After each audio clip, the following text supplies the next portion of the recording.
माझ्या मुलासोबत बा ती एक नाशिकवरून आलेली पोरगी ती राहत होती. त्यांनी शिवकॉलनीमध्ये रूम केला. ते रूम सुद्धा त्या मुलीच्याच नावावर होत. माझा मुलगा नेहमी तिला 1 महिन्याचं भाडं देऊन टाकायचा.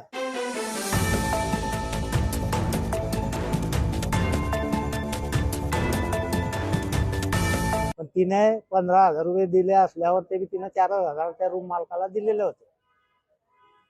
मग मला मंगळवार का सोमवार असा दिवस होता आता मागच्या आठवड्यात, तर मला फोन आले रात्री. मला म्हणे नाशिकहून पोरगा आलेला आहे म्हणे, त्यासोबत हे मला मारहाण करताय. मग म्हटलं बाबा तू नीट राहा, पोलीस स्टेशनला कंप्लेंट कर. मग त्याने पोलीस स्टेशनला गाडी बोलवली त्यानं फोनवरून. पोलिसांनी त्यांना दोघांना, त्या बाईला आणि त्याला घेऊन गेले नाशिकवाल्याला, रामानंद पोलीस स्टेशन तिथं घेऊन गेले.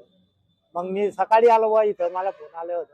सकाळी तुला काय सांगितलंय म्हणे, मला मेडिकल करायचं सांगितलंय. मेडिकल मग मी इथं दवाखान्यात नेलं, तिथं मेडिकल केलं. त्यांनी एक चिठ्ठी दिली, ते पोलीस स्टेशनला नेली. पोलीस स्टेशनला त्यांनी फॉर्म लिहून दिला आम्हाला. म्हणे जा म्हणे, तुला काय करायचं, तिला सामान काय आहे काही नाही, तुला द्यायचं असेल दे, नको देऊ ते बघतील म्हणे त्यांचं. आजचे आम्ही त्याला सकाळचे फोन लावतोय, तो फोन लागत होते पण फोन उचलत नव्हता.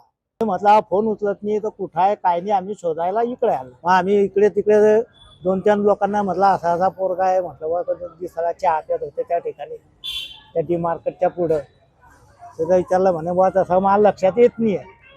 मग म्हटलं बा इथं कोणी देशी दारूचे दुकानं असतील का म्हटलं. ना जाणे म्हटलं एखाद्या टायमाला पोरगा, तर काही नाही तिथं बी काही नाही. मग एका माणसाला विचारलं म्हटलं दुकान कुठं आहे, तर म्हटलं मग असा मुलगा आहे म्हटलं, माझा मुलगाचा फोन लागतोय पण तो उचलत नाही.